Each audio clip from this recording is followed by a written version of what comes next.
themselves, Mkhonto Wesizwe, ANC, combined were 75% of the votes. We can change this constitution. Helen Zille says, we took a conscious decision that there will never be ANC, EFF, Mkhonto Wesizwe alliance. It will never happen. Why? They know that that alliance is going to bring meaningful changes, not some lip service. They know that when we say we'll expropriate land without compensation, they will say it's unconstitutional. We amend the constitution to make it constitutional and then expropriate the land. They know what we are capable of. And the ANC lies through its teeth that we made unreasonable demands. But no journalist cared to ask them, what were those unreasonable demands the EFF made? In EFF asked for, which the DA did not ask for. What is it that made you and the EFF to fight so much that you don't even want to see one another? Because anyway, MK, ANC, EFF is the same family. We come from the same things. There is nothing I'm saying today which Nelson Mandela did not say, by the way. Everything that we're saying, it is in the Freedom Charter. So when you say the EFF demanded unreasonable thing, just tell us one thing which they asked for, which is outside the Freedom Charter. What is it? This illiterate Mbalula will never tell you what is the story about the whole thing. He has got no idea. He just says, no, they are unreasonable. Now they are telling us that there are black parties. What about black parties? The ANC has declared itself a non-racial organization long before it went into alliance with the DA. But when you ask them, why are you working with the DA? They say, we want a non-racial GNU. So we said to them, oh, all along without the DA, were you being racial? Because it looks like you are now being non-racial when there is DA. The non-racialism of the ANC, including the non-racialism of the National Democratic Revolution, requires no validation of the DA. It has always been without the DA. And this distortion must never be accepted.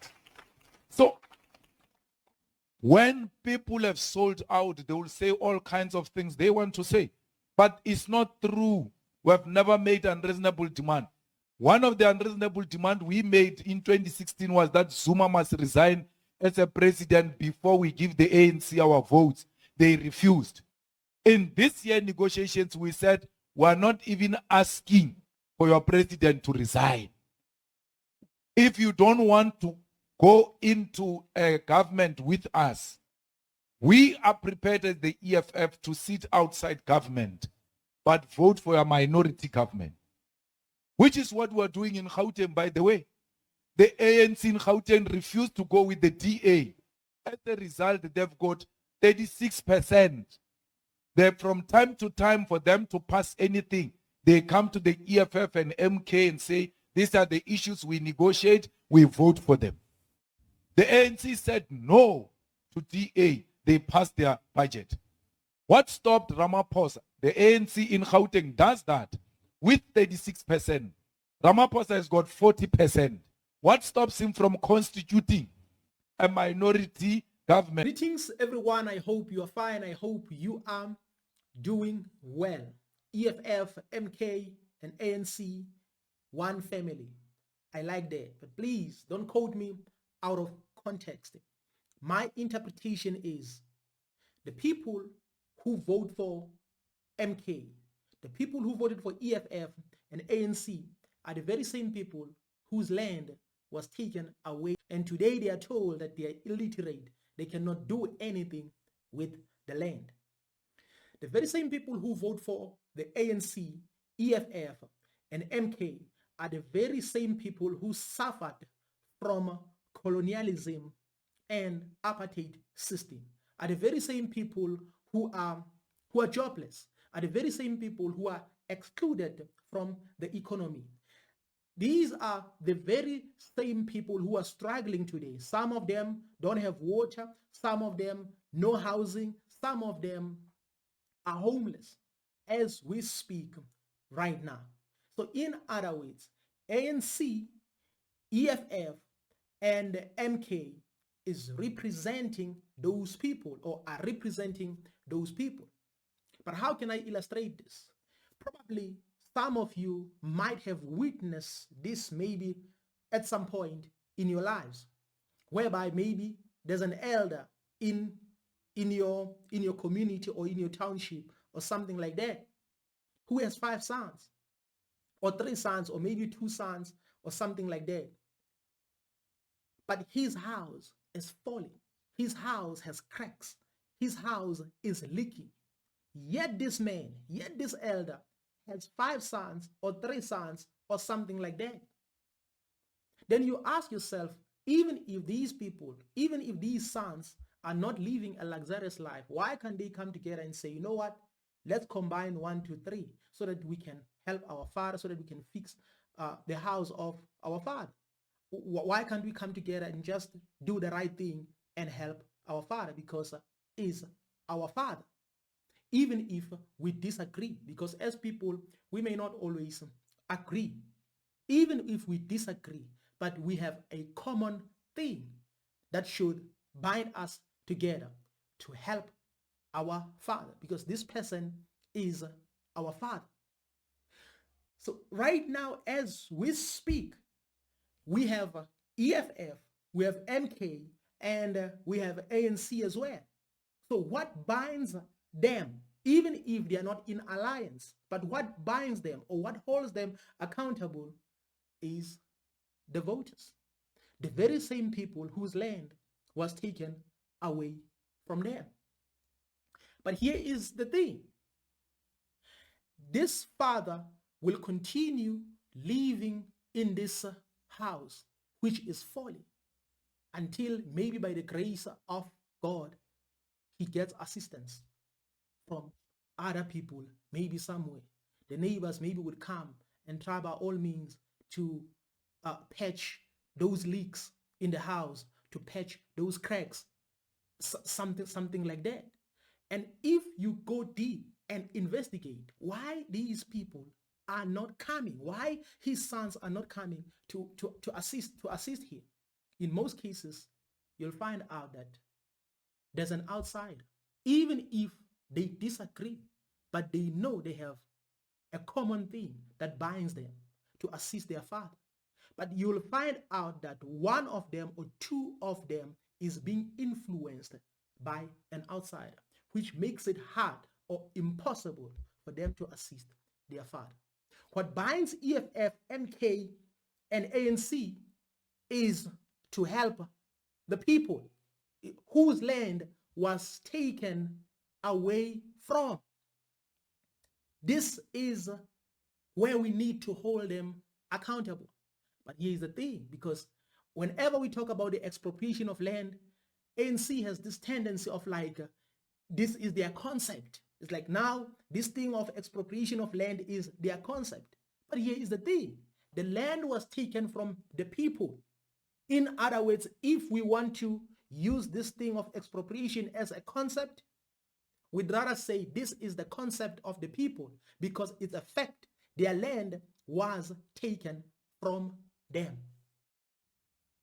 And right now, as we speak, they make 75%. In other words, they can afford to help their people. They can afford to rescue their people. As I made this example using 5 sons or 3 sons, in most cases, even if they're not living a luxurious life, they can afford to fix the house of their father or to fix the house of their mother. They can afford. But in most cases, whenever they start disagreeing and etc., whenever you go deep, you'll find out that there's an influence of an outsider, somebody else who is not related biologically to this man. And that person will cause confusion, and this confusion will cause delays. That is why right now, everybody can witness that this freedom is not 100% freedom. Is not a real freedom, but it's something else. In other words, if they have 75%, then it means amongst them there is someone who is pulling away because that person is being influenced by somebody else. Guess what? Democratic Alliance has influenced African National Congress. That is why the moment President Ramaphosa started talking about GNU and everything, they jumped in first. They jumped in first. Why? In order to block economic freedom fighters. Why? Because economic freedom fighters is straightforward. That in other words, the liberation of the people cannot be compromised. But yet we still have people who voted for Democratic Alliance. I'm not accusing anyone, but you are voting for the very same person who is there to block the renovation of your father's house. Just imagine. The other thing that I would like to say is that Panyaza Lusufi made a right decision. Some people may not like him, but I still believe in him. He made a right decision to say, you know what? If DA is behaving like this, I would rather go with these other political parties. In other words, we have people who make sense in ANC. We have people who are like, we want to do this. We want to do this. But at the same time, there are those who are being influenced. Then as a result, who suffers? Who suffers? The people. And maybe sometimes you ask yourself, what is going on? Why we have so many delays? Then when you start investigating, then you'll find out that there are many people or some people who are influencing. That is why there's no progress. That is why there are delays. That is why nothing is happening. So in other words, if MK Party and ANC and EFF have 75%, then it means they can put their differences aside. Can put their differences aside and say, you know what? We have to do the right thing. So right now, as we speak, I can say it's indeed an embarrassment that people should continue suffering, tortured, suffering from high prices of food, and etc., when we have 75%. This is pure embarrassment.